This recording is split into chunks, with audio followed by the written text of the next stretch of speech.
Bismillahirrahmanirrahim. Assalamualaikum warahmatullahi wabarakatuh. Apa kabar teman-teman?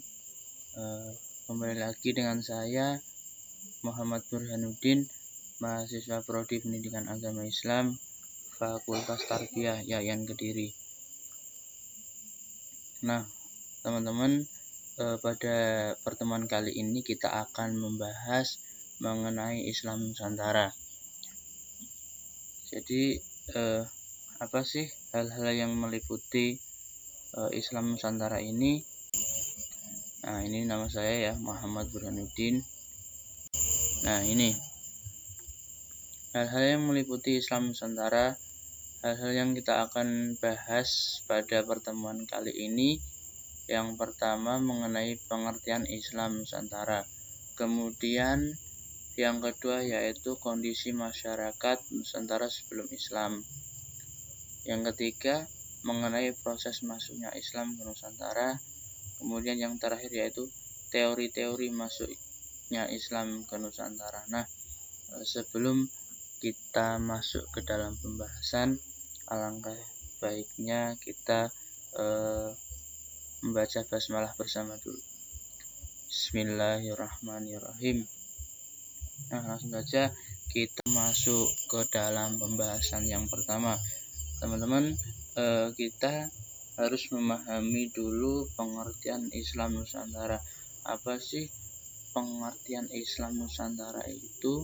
Nah, pengertian Islam Nusantara yaitu Islam yang terdapat pada saat itu yang mempertimbangkan adat istiadat lokal di Indonesia atau di Nusantara. Jadi Islam Nusantara ya Islam yang Islam yang mempertimbangkan adat istiadat lokal di Nusantara atau Indonesia. Nah, kemudian kita memahami dulu karakteristik Islam Nusantara. Ini ada 8 poin. Yang pertama, hasil produk dari dakwah. Yang kedua, penganut setia faham Ahlus Sunnah. Yang ketiga, memilih mazhab Syafi'i. Yang keempat, pengamal ajaran tasawuf. Yang kelima, mengutamakan kedamaian, harmoni, dan toleran. Yang keenam, adaptasi budaya secara alami. Yang ketujuh, visi Islam rahmatan lil alamin. Dan yang terakhir yaitu dalam memahami nas menggunakan pendekatan literal dalam hal yang bersifat qot'i. Nah, jadi ke-8 poin ini termasuk karakteristik Islam yang ada di Nusantara. Kemudian kita lanjut ke dalam pembahasan yang berikutnya, yaitu mengenai kondisi masyarakat Nusantara sebelum Islam. Nah, teman-teman, di sini ada beberapa sektor kondisi masyarakat Nusantara pada saat itu belum datangnya Islam. Yang pertama di sektor ekonomi, yang kedua sektor budaya, yang ketiga agama, kemudian yang keempat suku bangsa. Nah, kita memahami satu persatu. Untuk di sektor ekonomi, sebelum Islam, mata pencaharian penduduk Indonesia mayoritas bercocok tanam, terutama yang tinggal di pedalaman. Adapun yang tinggal di kawasan pesisir rata-rata menekuni profesi sebagai nelayan dan pedagang. Nah, ini jadi kondisi masyarakat Nusantara atau masyarakat Indonesia pada saat itu dalam bidang ekonomi. Kebanyakan para penduduk Nusantara itu bekerja atau memenuhi kehidupannya dengan cara bercocok tanam untuk daerah pedalaman, pegunungan. Untuk yang daerah pesisir itu rata-rata profesinya sebagai nelayan dan pedagang. Nah, itu dalam sektor ekonomi. Kemudian yang kedua dalam sektor budaya. Indonesia terdiri dari berbagai suku bangsa yang masing-masing daerahnya mempunyai corak seni, budaya, dan bahasa beragam. Keanekaragaman atau pluralitas tersebut merupakan kekayaan bangsa yang tidak ternilai harganya, sehingga harus tetap dipertahankan dan dilestarikan. Nah, ini kondisi masyarakat Nusantara pada saat itu dalam sektor budaya.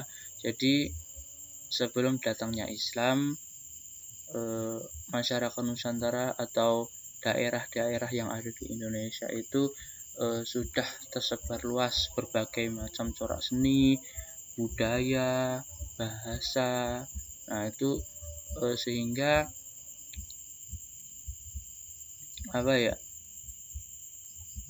terdapat banyak keanekaragaman atau pluralitas. Nah, jadi sebelum Islam masuk di Nusantara sudah ada berbagai macam seni, budaya, dan bahasa di Nusantara. Kemudian yang ketiga yaitu dalam sektor agama atau kepercayaan. Nah, jadi masyarakat Nusantara sebelum Islam masuk ke dalamnya, nah itu kepercayaan atau agama dari masyarakat Nusantara yang pertama yaitu kapitayan atau animisme, dinamisme, atau sebuah kepercayaan yang memuja Sang Hyang Taya, yakni bermakna hampa atau kosong. Kemudian yang kedua Hindu merupakan agama politeisme yang memuja banyak dewa. Yang ketiga Buddha adalah memuja Brahmana atau kaum para pendeta. Nah, ini jadi kondisi sektor agama masyarakat Nusantara sebelum Islam masuk di dalamnya. Nah, kemudian yang keempat mengenai suku bangsa. Masyarakat Indonesia memiliki suku bangsa yang beragam yang tersebar dari Sabang sampai Merauke. Setiap suku bangsa mempunyai corak seni, budaya, dan bahasa masing-masing. Nah, ini juga sama sebelum Islam masuk ke Nusantara sudah banyak suku bangsa yang beragam, budaya-budaya yang beragam, dan juga bahasa masing-masing. Nah, kita lanjut ke beberapa jalur. Nah, kita akan bahas satu persatu. Yang pertama yaitu di jalur perdagangan. Nah, ini proses masuknya Islam ke Nusantara. Yang pertama dari jalur perdagangan.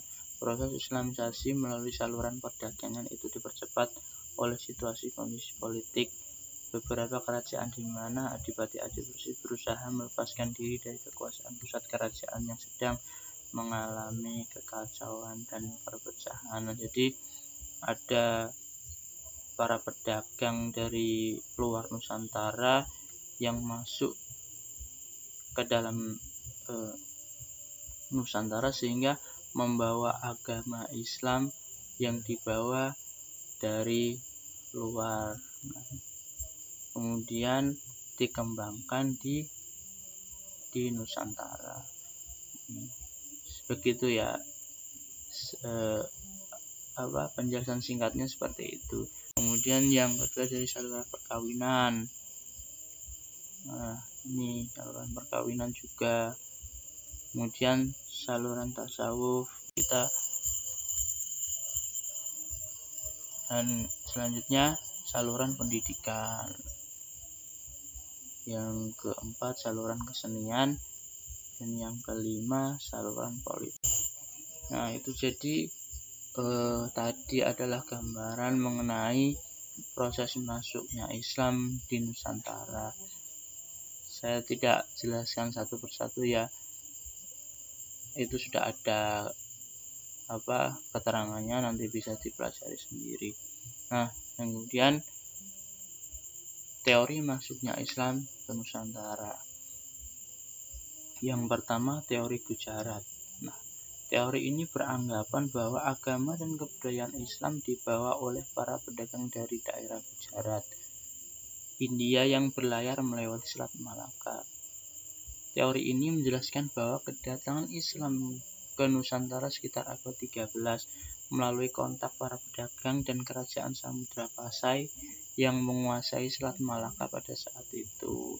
Nah, jadi teori Gujarat ini mengemukakan bahwa agama Islam yang ada di Nusantara itu dibawa oleh para pedagang dari daerah Gujarat atau India yang berlayar ke Nusantara, yaitu pada sekitar abad ke-13. Nah, ini pendapat dari teori Gujarat. Dan kemudian teori yang kedua yaitu teori Persia. Apa itu teori Persia?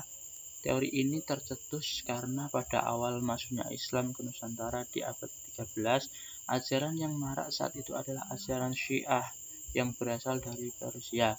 Selain itu, adanya beberapa kesamaan tradisi Indonesia dengan Persia dianggap sebagai salah satu penguat. Nah, berbeda dengan teori Gujarat, teori Persia mengemukakan bahwa masuknya Islam di Nusantara itu bertepatan atau sudah adanya ajaran-ajaran yang sama atau ajaran-ajaran Syiah yang berasal dari Persia yang masuk ke dalam Nusantara. Nah, sehingga teori Persia ini berpendapat bahwa orang-orang atau masyarakat Persia yang membawa agama Islam ke dalam Nusantara. Nah, itu penjelasan singkatnya ya. Dari pembahasan kita, semoga video pembelajaran ini bermanfaat bagi kita semua, dan cukup sekian penjelasan dari saya. Kurang lebihnya saya mohon maaf. Pesan saya, tetap semangat, jaga kesehatan, dan jangan bermalas-malas. Saya akhiri, ihdinas siratal mustaqim. Wassalamualaikum warahmatullahi wabarakatuh.